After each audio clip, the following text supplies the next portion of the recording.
Hello, and welcome to the Euro What, episode number 98 for the week of November 16th, 2020. I'm Ben Smith, and I'm joined today by Mike McComb. Hey, Mike. Hello. We are a pair of Americans trying to make sense of the Eurovision Song Contest, and this week we'll be talking about Turkey's history with the contest. Mike, I'm very excited that we get to talk Turkey. I am figuring out what Thanksgiving looks like this year. It's going to be a solo one just because I have looked at the numbers and they have been bad for a while.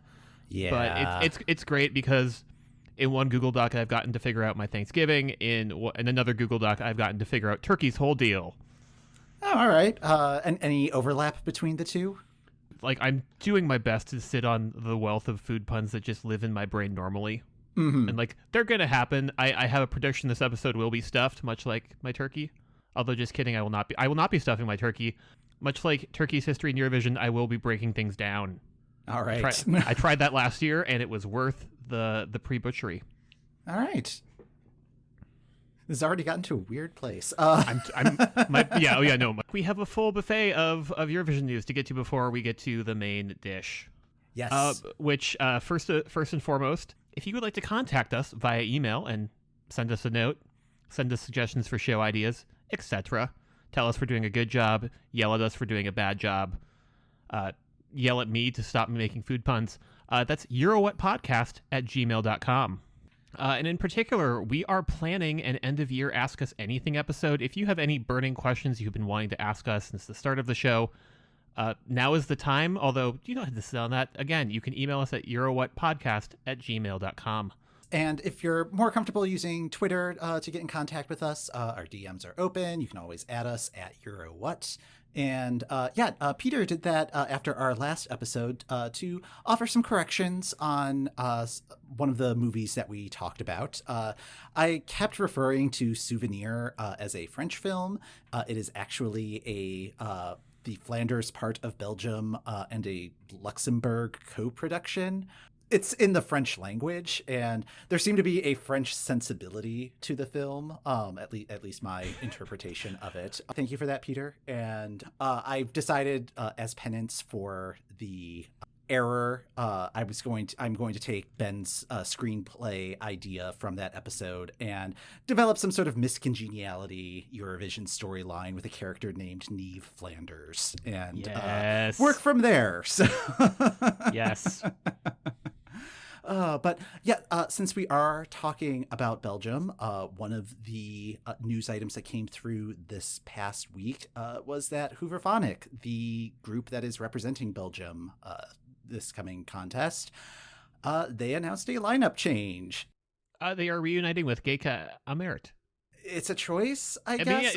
I guess, like, I feel like when we were discussing Hooverphonic earlier in the year, one of us had noticed on the Wikipedia page that they trade out lead singers every couple of years. Yes, although she was with the group for quite a while. She was with them from 1997 to 2008, which I think was the height of their heyday, and I think they're doing a anniversary album, which may explain part of the lineup change. It's just they dropped Luca kind of unceremoniously. They're just like, oh yeah, she'll still get another single or something. Like it just came across as very harsh. It's just like weirdly businesslike. I feel like it's a whole thing that we wouldn't be paying attention to otherwise.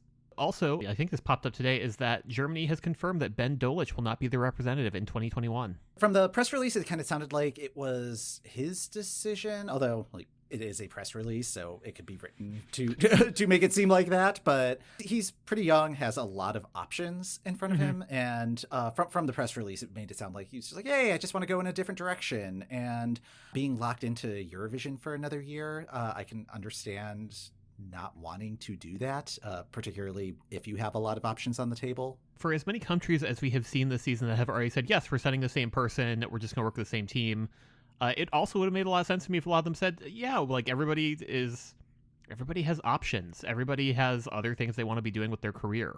Mm-hmm. I'm a little disappointed because I really liked his entry last year, and I'm very curious to see what he does next. But I liked that direction for Germany, so hopefully they'll at least keep that same vibe. Yeah, time will tell.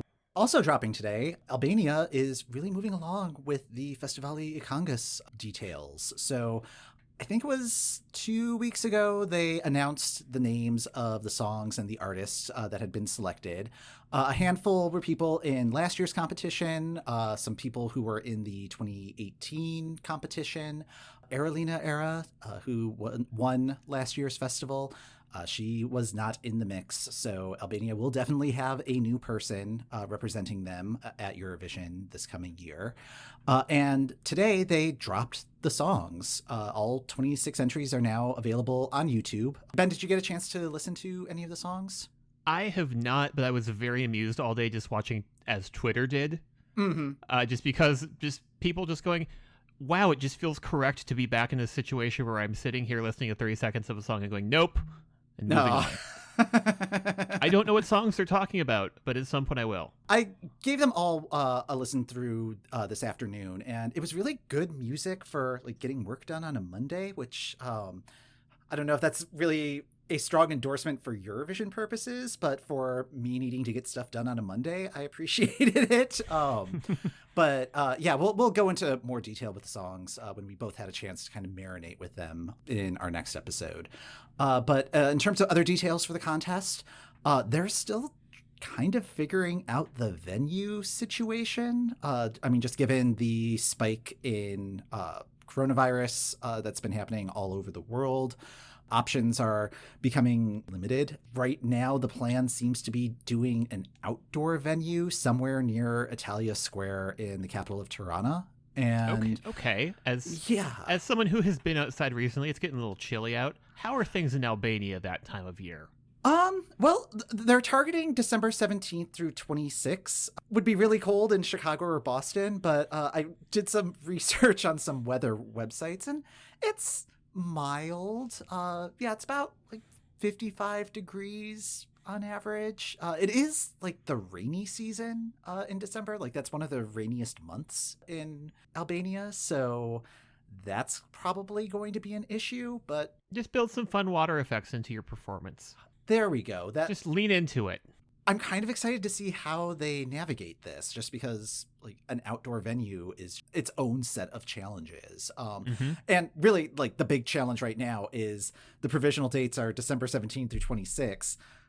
That's as specific as they can get right now because it's kind of a weather permitting situation. So there's a general format to the competition where it's 3 days, but who knows how that's going to get divvied up. Hopefully more information will be forthcoming because they've only got a little more than a month to lock that stuff down.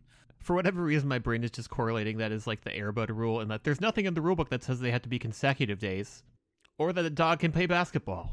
Exactly. Yes. So fingers crossed that Airbud will be representing Albania at Albania is sending a golden retriever. You heard it here first. Yeah. It's great. We love it.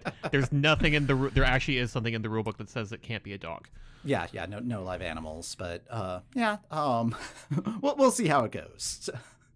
I now just really want an Airbud Eurovision movie. No. Would it be a good idea? No. There is no audience for this yet. Israel. So originally, Israel had said they were going to do 16 songs with 2 semis and a final. Ultimately, only 10 songs were shortlisted, and they have instead moved to doing an online vote to determine 3 finalists, where there will be the top 2 plus a jury save. From there, it will be another online vote with the winner announced on a special titled Our Song for Eurovision, which will happen in late January, early February. Round 1 voting will start at some point, so get your clicking finger ready. I'm kind of glad that they're trying out a different format. Like this feels very much like what the Czech Republic has been doing the last couple of years. And I think this could lead to some interesting choices. Given how excited I am about Eden just as a performer, I want to make sure that she has the best song available. The other major contest to choose their next set of finalists is Eesti Laul from Estonia. They had 156 songs submitted to their process, and they've announced the 24 that'll be competing in next year's competition. Ugo Saviste, he had a fast pass to the semifinals. So if he submitted a song, he was going to get in regardless of quality. But it sounds like he didn't even need the fast pass, which is not a surprise because this will be his third consecutive appearance at Eesti Laul. And yeah, he's working with the Dream Team again, particularly Sharon Vaughn. No surprises there. No surprises. But there are a lot of Eurovision alumni in this year's field. Yes. I'm stunned at like this many. Yeah, like it almost feels like a tournament of champions type situations. A quarter quell, if you will. So Tanya, who represented in 2014, is back. Yuri Putzman, who was in 2016. One of my favorite songs of 2016 came absolute last place, which is a common occurrence for my faves. I was supposed to say, and like looking at this list, it's a lot of people who have recently represented it and also not qualified. So hopefully a fun redemption arc awaits. Yes. And then the last alum, Koit Tume, who represented Estonia in 1998 and finished in 12th, and was also one half of Koit and Laura for 2017, which did not qualify. Sorry, Verona. Beloved internet sensation, Verona. And then the other interesting aspect of this field is it is the first Eesti Laul since 2012 that Stig Rasta does not have either a song or his own performance in the competition. Yeah, he is not a songwriter. He is not a performer. He is not with his band Traffic. And I saw that blip by on Twitter this weekend when all of the details for this year's Eesti Laul slate got announced, and didn't believe it, and literally had to go back through the Eesti Laul Wikipedia pages to just be like, okay, but where has he been involved? And it's the first time since 2012. Yeah. So on the other hand, that doesn't he's not doing anything in Estonia this year, but keep an eye on other nation selection processes, because it would not surprise me if he pops up somewhere. Yeah, and the actual songs will be revealed on or before December 5th. There will probably be a major YouTube drop around that time. The semifinals are scheduled for February 18th and 20th, and the final is on March 6th. So basically, Eesti Laul is taking place over the entire course of selection season. Why are you doing this to yourself, Estonia? Estonia. We've been over this before. We like you just the way you are. You don't have to do all this work for us. Yeah. So all of the shows will be taking place in Tallinn this coming year. Usually it's spread out over a couple of venues, but again, with all of the everything happening right now, just trying to limit the number of locations is probably the best strategy. Probably good. Yeah. And that pretty much wraps up the news. Mike, let's talk Turkey. All right. One thing I love about the show, and I've loved this year, in particular with Eurovision again becoming a thing, is that I feel like every time I watch a voting sequence, I fill in the gaps in my knowledge of world history and geography and just international relations. Ooh. In diving into Turkey's story, I feel like I learned a lot. I particularly did not expect things to get spicy, and yet now that I have done the research, I'm like, oh no, this makes a lot of sense. Yeah. How spicy do you like it? Exactly. Anyways, so first off, just thinking purely geographically, is that Turkey is one of those nations that I feel like I always have to quantify for friends when I explain Eurovision in the US, because this could just be my brain, but I tend to think of it as a country in Asia, just because a large portion of its land mass is in Asia. The majority of Turkey lies on the Anatolian Peninsula in Western Asia, but there's also a little bit on the Balkan Peninsula in southeastern Europe, which means that Turkey's neighbors include Greece and Bulgaria to the northwest, Georgia to the north, and Azerbaijan and Armenia to the east. So it does have a lot of neighbors that do Eurovision. Mm-hmm. So my first question for you, Mike, when do you think Turkey joined the EBU? Oh, when it joined the EBU. I'm sure I've seen this stat fly by at some point. Sometime in the 60s? That is not that far. It isn't, it isn't. So Turkey's... you can say I'm wrong. I can yes, incorrect. Incorrect. Put the buzzer noise in. Turkey's current national broadcaster is the Turkish Radio and Television Corporation, which I'm just going to call TRT from now on. TRT's predecessor, Turkey Radyoları, was a charter member of the EBU in 1950. Oh, okay. So, like, when the EBU became a thing, as we discussed earlier this year, Turkey was in the mix, although they were only offering radio coverage. Right. In 1968, TRT began testing out television transmission, I think with a New Year's broadcast, and rejoins the EBU as TRT in 1972. Okay. The next year immediately starts airing Eurovision, I think just because that was the point of the EBU, and Eurovision was not just a song contest, it was, here is programming for all of Europe together. Right. So they start airing the contest in 1973. 2 years later, in 1975, they debut their first entry. And then before I dive too much into Turkey's entries and songs and stuff, Mike, what do you think of when you think of sort of a typical Turkish entry? Based on the ones that I've seen, and that's mostly through Eurovision again, mainly because I didn't start following Eurovision until 2010, and their last appearance was 2012, so that's not a huge sample size. Same. Same. But yeah, I mean, it seems to be a combination of, like, their most recent entry, like 2010, 2011, were much more rock, kind of trending toward new metal. But one that they won with, like, that is definitely, I think we would call it an ethno banger these days. And yeah, it seems to be kind of tiptoeing that line where it's modern, but drawing on a strong cultural influence. That will be relevant, and that was definitely something I noticed as well, particularly looking at like the most recent decade of Turkey stuff. But when they first debut in 1975, they send Semiha Yonka's Seninle Bir Dakika.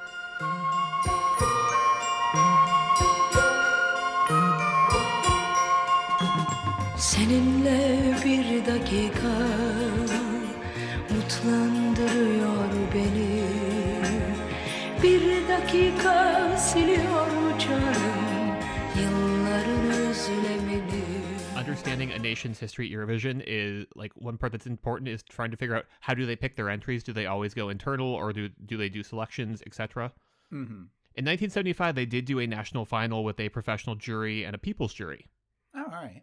Those two groups get together, they pick Semiha, and the contest takes place in Stockholm that year. So Greece was going to participate in 1975 and then drops out of the contest for what the EBU says are unknown reasons. We are going to know those reasons in like very soon. I have a guess. Yes. Yes. You had not watched a ton of Turkish entries. In the past week, I have watched all of them at least twice. Okay. Yeah, and like there are a lot of them. Yeah. Well, I mean, with 1975, that was a while back. That's with 1975, though, I think it's just that, like, for their debut, it's a slow song in what tends to be a more up-tempo year. Okay. It's the wrong song for the mood that year, which can happen any year at Eurovision. Right. They get 3 points from Monaco, and that's it. So they place last. Oh, dear. Turkey does not return to the competition until 1978. They keep airing the show, but they don't come back until 1978. And I think we need to take a brief diversion to talk about Turkey, Greece, and Cyprus in the 70s. Okay. Yes. I think my guess is right. Yes. So, in the 1570s, Mike. Okay. Yeah. Cyprus is mostly a Greek-populated island.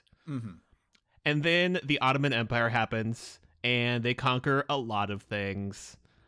And 300 years later, the island is leased to the British, who then annexed the island at the end of World War I and completely removed Turkey's claim to the island by about 1923. I promise I'm getting somewhere with this, but like this is all very important information for why everyone is mad at everyone for many years.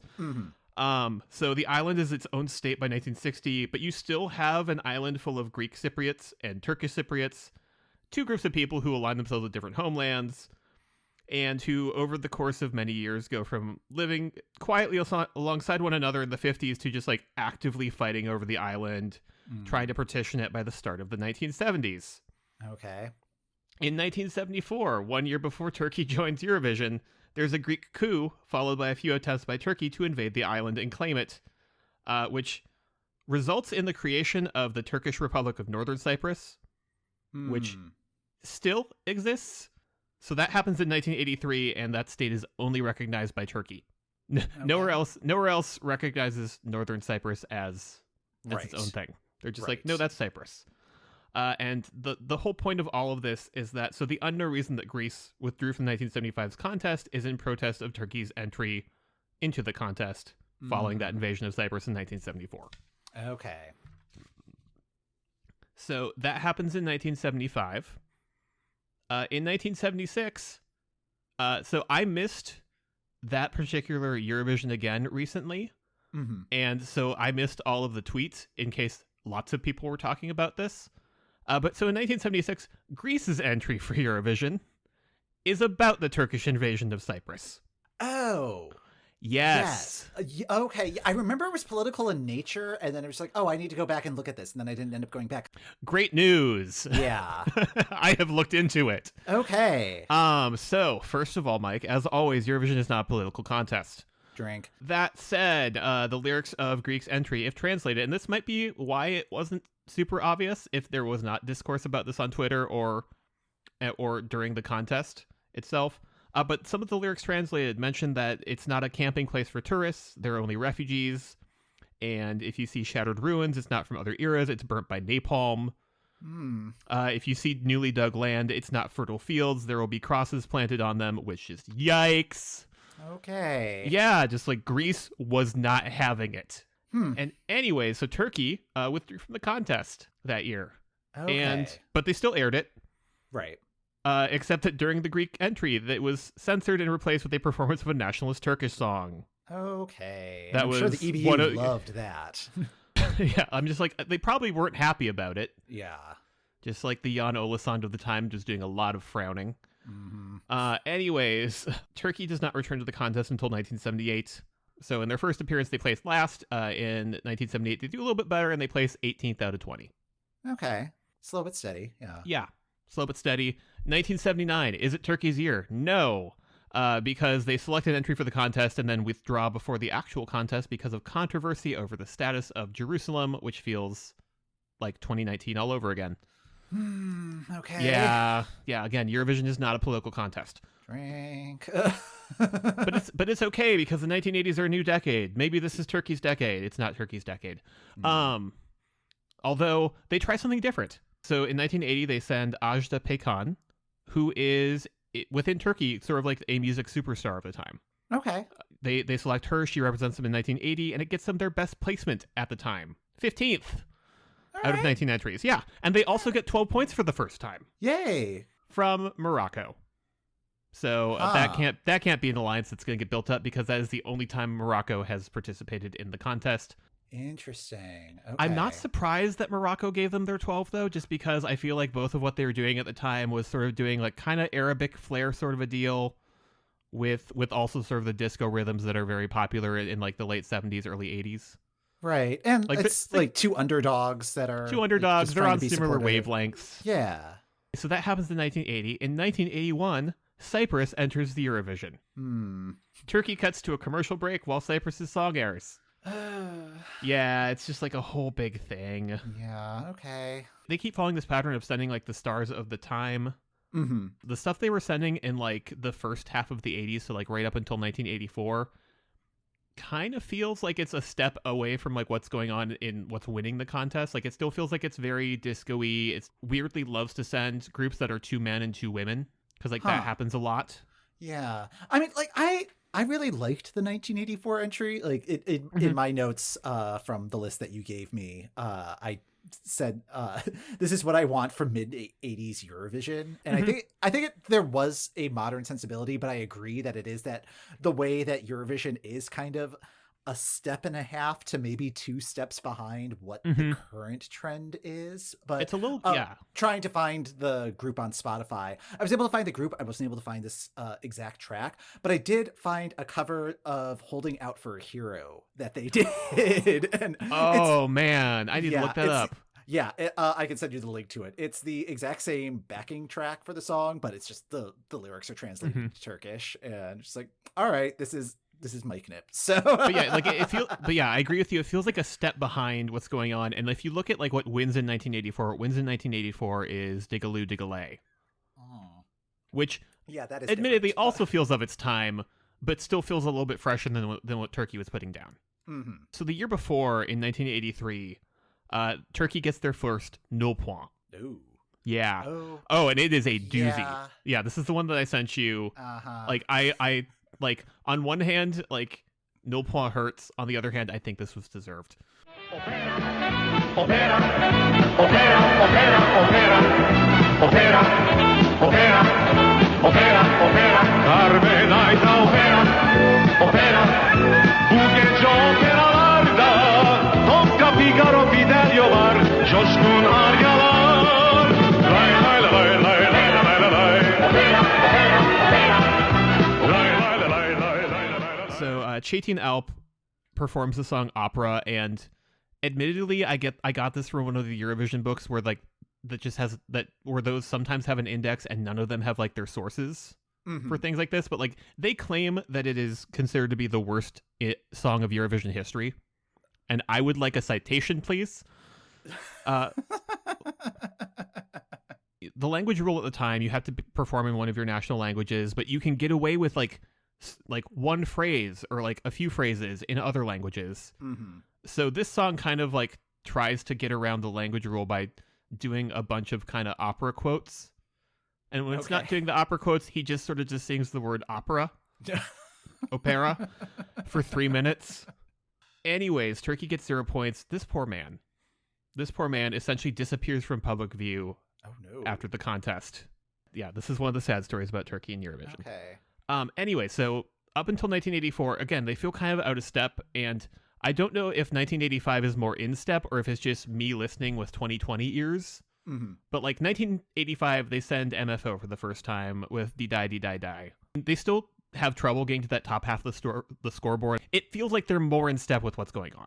Okay. Throughout the 80s, Turkey is sending their best of the best. And, you know, in between MFO's 2 appearances, Turkey has both their best performance of the decade. So in 1986, they placed 9th. They're finally trending towards the top part of the scoreboard. But also in 1987, they get Nul Point again. It might just be that something's getting lost in translation because that language rule is tricky. Going back to your question earlier about what I think of like Turkish performance at Eurovision, like they were very strong contenders, and particularly in the era when I started watching, where it's just like, oh yeah, Turkey, of course they're going to qualify. Like it's like that strong. Like they. Yeah, like they're in the same league as like Azerbaijan and Ukraine and Greece at that time. I have a theory on that, and I think it ties in nicely particularly with Greece, because I feel like Greece and Turkey both in sort of the early 2000s were doing like these big spectacle pieces where they were making a big deal out of it. But I think there's like another part that I think helped both of those as well. Okay. Towards the end of the 80s, Turkey is sending... I don't want to say they're throwing spaghetti at the wall because we haven't gotten to the 90s yet. In the 90s, they were definitely throwing spaghetti at the wall. But like in the 80s, they're theoretically sending their best, and they're still ending up on the second half of the scoreboard pretty regularly. All of this comes to a head in 1990. So Turkey, still doing their thing, sends Kayahan, who is one of their biggest musical stars at the time. He places 17th in a field of 22. I think partially just because we're sending our best and they're not doing that great. Turkish interest in the contest begins to wane. So the nation starts changing their strategy and starts sending unknown singers instead of the bigger names. I rewatched their performance from the 1991 contest in Italy, and that song is fun, but it feels like a different thing. And like of the trio they sent, I think 2 of them went on to be professional singers. The other one doesn't have a Wikipedia page. Okay. But again, like as I said, it feels like a lot of spaghetti starts getting thrown at the wall in terms of genre. I really like 1993's entry. Like it's fun, and I sent you the video for that one because I liked it a lot and it was fun. My notes on this are Turkish Sha Na Na ? Yes, but also Turkey is sending Sha Na Na for some reason. Yeah, I mean, like you have the proto-epic sax guy in the mix. My other note is that this group is opening for Chipomato at the Bronze or the Peach Pit After Dark. In parentheses, I hate this. So, Ben. Like I was about to say, yeah, I enjoy this one, but I also did send you like going, Mike might not like this. No, but it's just like that did feel very of 1993, or my memory of 1993, where it's like, oh, I can understand why they would want to send this. It did not age well at all. No, it did not. No, but yeah, no. And again, as someone who has specifically made a playlist on YouTube with all the songs, just like once I hit the 90s, I'm like, wow, they're just trying stuff, aren't they? Mm-hmm. All of this trying still ends up with them on the second half of the scoreboard, and this is around the time that relegation enters. Right. Because, okay, so the other interesting point about 1993 is that around this time, due to the breakup of the Soviet Union, you suddenly have a bunch of nations who are like, hello, we would like to Eurovision. Yeah. And the EB is like, we have a specific number. We're going to have like a little semifinal just for y'all, and 3 of you can come, and the other 4 will not. I kind of want to dig into that like at a later episode, because that feels very intriguing to me. Just like how that worked and how that eventually turns into the semifinal system. Right. Relegation comes in after that. Turkey is relegated in 1994 because they have not qualified. Right. So they take a year off in 1994, and then when they come back towards the end of the decade, they're still kind of throwing spaghetti at the wall. Not much is sticking, but they're starting to notice that, like, hey, ethno bangers or things that chased current pop trends with sort of our own heritage tend to do well, because in I believe it's 96, 97, Sebnem Pekya represents them twice in a row. The first time she represents them, she places 12th. In 1997, she places 3rd. That is the best Turkey has done at that point. Right.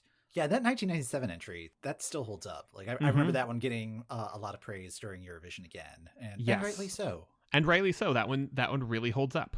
A couple of things happen at the end of the 90s that I think is what helps change Turkey's fortunes in the contest. So first, in 1999, they dropped the language rule. 1999, 2000, 2001, those Eurovisions are just fascinating to me, just because the contest itself is becoming closer to what we know today. But also just like a lot of things are happening. We're getting rid of the orchestra. We're dropping the language rule. Towards the end of the 90s into the early 2000s, Turkish interest in the contest is starting to build. And the other thing that happens that I think helps Turkey out is that televote slowly gets adopted and becomes more of a percentage of the vote. Because if you look at the 1999 entry for Turkey, I need to find like a better descriptor for the entries that fit this for me. My notes for the 1999 one is that this is one of their belly dance entries, because I feel like every so often, like, they will just send a female singer who is bearing her midriff and has all of the scarves and is just doing what would be a poor taste Halloween costume. Yeah. Even though the song is kind of an ethno banger. Yeah. The costume packaging would just be like Eastern song contestant. Yes, exactly. They are doing the Halloween costume version of the packaging would read Turkish dancer, but they're doing that first one. They're trying this on. They're like, okay, cool. Doing this sort of a deal worked. Let's do that again. Let's see if that works. And it still places towards like the second half of the scoreboard, so it doesn't quite work. In 2000, now that the language rule has been dropped, they include some English for the first time. It cracks the top 10 of the leaderboard. They place 10th for the first time since, and that's the first time since 1986 that they have placed on that half of the board. Okay. Their 2001 entry is rough. I did not send it to you because it was bad. But they're playing around with like Latin rhythms. They're still kind of trying some stuff on, seeing if they like it. They're still staying on the second half of the scoreboard. And then 2003 happens. Every Way That I Can. Come on now, I wanna show you all again what it would be like if you just let go and let me love you. Every way that I can, I'll try to make you love me again. Every way that I can, I'll give you all my love and then. Every way that I can, I'll try, make you mine again. I wouldn't put that as far in the Turkish dancer Halloween costume side of things, but it still has that kind of a vibe. Like, they're still playing with those sounds. Yeah, like the costuming of the stage performance would fall into that category, but the song itself, I think, the song itself kind of transcends can that. divorce itself from that. Yeah, exactly. But like they're playing with like the sliders on, okay, but like how much do we do the costuming this way? How much do we do the music this way? And they nail it. Mm-hmm. Because they nail it, they kind of go back to the same wells again and again. Right. And they don't always work. Like in 2005, they go back to that with Rimi Rimi Lay. Mm-hmm. 2007, Shake It Up Sekarim. That one's a fun one because now the singer is a man. They're very adept at sort of picking up what's going on in pop music and like throwing that into the mix as well. Mm-hmm. Every 2 years, like clockwork, they seem to do it. Just because by like 2009, Doom Tech Tech, I remember that one, it places fourth. Also in 2003, Cyprus gives Turkey 8 points, which is the first time that they have ever given Turkey points. Huh. And like, I don't know if it was just the song was that good or if they're like actually repairing their relationship.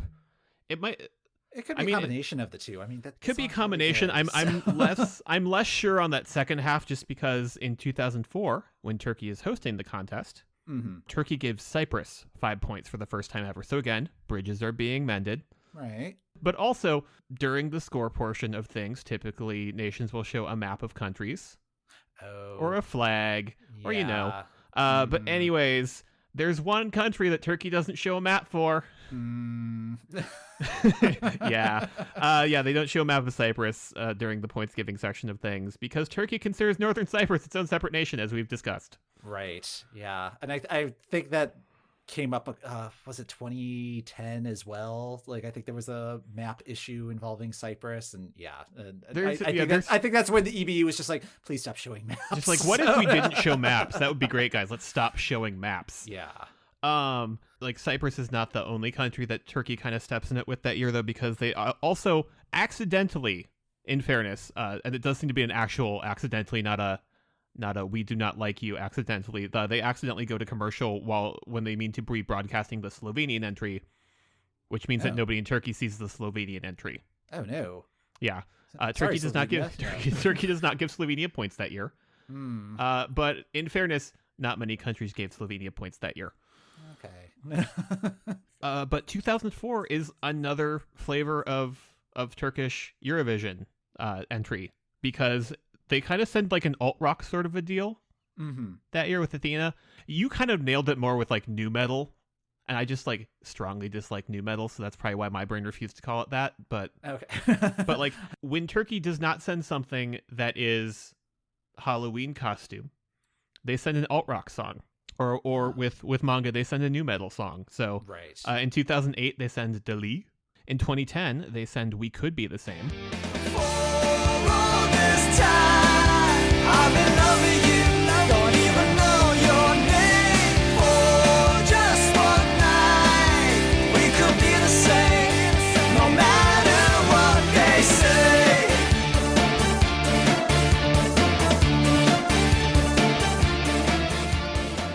That also worked for Turkey. They placed second that year. Yeah, and that song still holds up. So I was just about to say, I think that the kind of alt rocky stuff holds up better. I don't know, like the 2004 entry, and I think it's like I'm not really into the ska adjacent part of alt rock, so that entry did not work for me. Oh yeah, like that one is definitely ska adjacent, and yeah, but like I mean, I was into Incubus in their heyday, so 2010 like hit a sweet spot in high school Mike's memory bank. 2008 and 2010, like both very good entries. I don't know, Doom Tech Tech holds up for me. Every Way That I Can holds up for me. The other ones are just kind of okay. Yeah. Now with the every other year aspect, was it TRT that was handling the submissions every year and they just kept alternating the strategy, or was it sort of a situation like they have in Belgium where it's like one broadcaster handles it on the odd number years and another broadcaster handles it on the even number years? I was trying to dig into that and just figure out, okay, but like these feel like very specific channels. Like one person it's very clearly like two different people are have very specific tastes. I cannot confirm like if that is the sort of deal. I don't think it is. Okay. As far as I can tell, TRT has just consistently been the broadcaster. All right. I look forward to getting an email telling me I am wrong, and I would love to know the info because I could not dig it up. Yeah, because I mean, it really does seem like it could be a case of like, oh, on the even number years, it's like the radio broadcaster, and then on the odd number years, it's the TV broadcaster. Absolutely. I would say that the even number ones are maybe a little bit more radio friendly, and the the more telegenic ones are the odd numbered years. So Well, and then like the only one that felt like an outlier for me was 2006. In that 2006 sort of breaks my even year rule of being sort of alt rocky. In that it's 2006.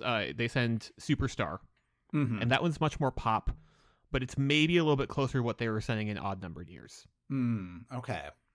By the time that we get to the 2010s, we have a very good year with manga, and then the wheels kind of come off.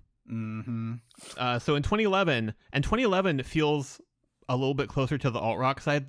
They broke their even year rule. Yeah. And Live It Up fails to qualify in Dusseldorf, which is the only time that they have failed to qualify. Yep. Just because if you look at the rest of the 2010s, they do not participate at all. Yeah. Well, they were there in 2012, but They were there in 2012. They kind of go back to their 80s strategy of like sending someone who is sort of unknown factor at the time. They send Cam Bonomo, and as I have noted, his man boat, which is such cool stage choreography. I love that design. But I remember my Eurovision party in 2012, and the room loved the man boat. yeah. But going back to the 2011 entry, like I remember that was the first year where I was doing like daily blog posts about Eurovision, and like I remember at the time saying like, yeah, it really feels like Turkey's phoning this one in, predicting that I don't think it's going to qualify. It just seems like they're just trying to recapture the magic of 2010, but like with an entry that lacked one of the elements that I kind of pulled out from all of the clips that you sent me, where Turkey will give you a 30-second instrumental intro before getting into the meat of the song. And you're going to like it. Like it will get you into the mood of just being like, oh, this is a Turkish entry. And yeah, 2011 did not have that. It was just like 8 bars and then going into this really, it's like the song after, like when you're at a concert and you have like their big opener and then the song right after the opener, like it was that song. Yes. And yeah, so sorry, Turkey, you kind of were you just yourself, so just all of your self-control and not play we can be the same. But yeah, so in 2012 they send Cam Bonomo and Love Me Back. My brain weirdly conflates that one with Wolves of the Sea, and it shouldn't. Like No. they're both roughly pirate themed. I understand why they're stored in similar locations, but they're different things, brain. they are completely different things. Yes. Yes, only one of those songs has like a speed metal cover. Oh man. Oh no. Yeah. Oh yeah. Oh yeah. No. There is a metal cover of Wolves of the Sea, and it actually is fairly good. Okay. But yeah. Again, more for Ben. But yeah. Turkey is back on the board that you're like they qualify, but they're in 7th, and like they still good. Nothing to sneeze at, but like they're off their mojo. 2012 is the last time that Turkey has participated. They have not returned to or televised the contest since 2013. Oh wow. Yeah. They haven't televised it. Like they had, even when they weren't participating in the 70s, they were televising it. Huh. And I was trying to look into why that might have happened. And I have some ideas. Obviously, I was not in the room, so I can't confirm these things. But one thing that returns to the mix is the jury. And like the jury now constitutes 50% of the score. At least part of their success has been sort of the rise of televote, and now that there is sort of a more balance between the people and music juries, they're starting to slip. Right. Another thing I have in my notes, just because we have been chided about it previously, is like, am I allowed to say diaspora here? Because because they're like, that was one thing I remember being in the discourse at the time, is like the Turkish diaspora is that Turkish people are a lot of places. And they like to vote for the home country. I'm not sure I buy that. I think what they were sending was, particularly in the mid-aughts, was what a lot of countries were very much into. Because again, you have Greece doing a lot of that. When Azerbaijan enters the contest in 2008, they're very into that level of spectacle as well. It can just be sort of like the nature of fads coming in and out of what works in pop music. It could just be that like this was working and was sort of stepping away. Like also Turkey has been vocal that they do not like the Big Five getting an auto qualifier, which we have also been very vocal that like, hey, why about the Big Five? You guys should be doing better, Right. if you're going to be there every year. Like the main notes I could find for like Turkey leaving the contest are around 2013 and 2014, But on the other hand, like, it wouldn't be Thanksgiving without like an awkward, vaguely political discussion that leaves you just sort of kind of icky on the inside. All right. Yay. There is, So in a 2018 interview with the TRT general manager, I feel like they've talked about the jury, they've talked about the Big Five, but I think it's also kind of an issue similar to like Hungary and some of the other nations that have recently decided not play. Because they is it the man boat that's part of the homosexual flotilla that is coming into port? I'm not sure it's the homosexual flotilla, but it's certainly homosexual flotilla adjacent. Okay. Because TRT's general manager in 2018, I'm going to read some direct quotes here, and I apologize in advance. They are kind of gross, but cites Conchita Wurst. And again, just some of the things that have been said. We don't consider to rejoin the contest. We have reasons like the voting system. As a public broadcaster, we also cannot broadcast live at 9 p.m. when children are still awake. Someone like the bearded Austrian who wore a skirt, do not believe in genders, and says that he is both a man and a woman. And then continuing on in just really doubling down, I have told the European Broadcasting Union on the Eurovision issue that they deviated from their values. As a result, other countries also left Eurovision. There is a mental chaos at the EBU because of its executives. If they can fix it, we can join Eurovision again. Yeah. So which is really interesting, like given like today the discourse is it. And I'm only guessing this because it's kind of like vague Twitter, or at least the way that I have everything muted right now. Was it Harry Styles like wearing a skirt and everybody freaking out about that? Okay. Yes. Yeah. Harry Styles is on the cover of Vogue in a dress. Okay. That is what Twitter is on about. Okay. That is why the internet is abuzz. We've not really moved the needle much. Yeah. Have we moved the needle for Turkey's satisfaction? Absolutely not. Probably not. Great. Awesome. Weirdly enough, just thinking of Eurovision again at the end of that quote, it's been interesting to see the sort of, as we have revisited Turkey, just sort of the way numbers have jumped for them. And that was the other question I left you in homework for this episode, was like, why do you think that we have seen the uptick in comeback Turkey? I don't know if it's necessarily an uptick as it is a reminder. This is why we keep saying come back Turkey, because these entries are a lot of fun. It's a different perspective on music. Like they bring something that other countries cannot bring authentically to the contest. And I think like that is sorely missed. Like I don't want to call it like, oh, like they bring diversity to the contest, because that sounds like it's kind of tokenizing Turkey, and that's not what I think anybody wants. It's just like, no, like this is awesome music, and it would be nice to have that be part of what is like the overall picture. So I think like my particular mental image of Turkey, just because it, like when I started watching the contest, it was like 0809, is like, it's very much sort of rooted in sort of what they were doing in the late 2000s, although I find what they were doing in the 70s and 80s just as interesting, because then I think they were being much more explicit with sort of some of the Arabic references in the way that they sort of just kind of use the same two in the 2000s. Right. I don't know. On the other hand, like I have like a list of countries I would like to come back. I miss Bosnia and Herzegovina.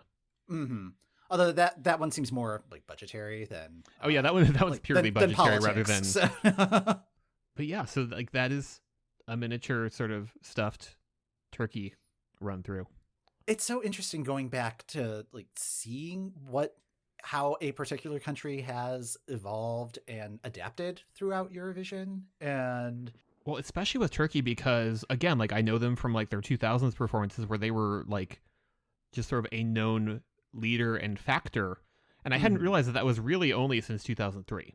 Yeah, and that 2003 may have been not quite a fluke, but just that it's just like, oh no, this is like they finally figured something out. And it was just like the right place and the right time, because with that 2003 performance, is like it was only a few points deciding that. I don't know. Do you have anything else? Come back, Turkey. Yes, come back, Turkey. Figure out your stuff and come back.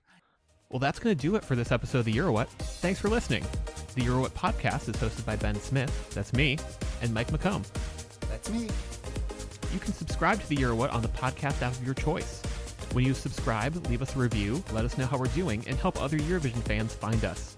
You can contact us through our website at eurowhat.com and on social media at eurowhat. Next time on the Eurowhat, we'll be getting ready for the start of selection season by taking a closer look at the history of the Festivali i Kangas.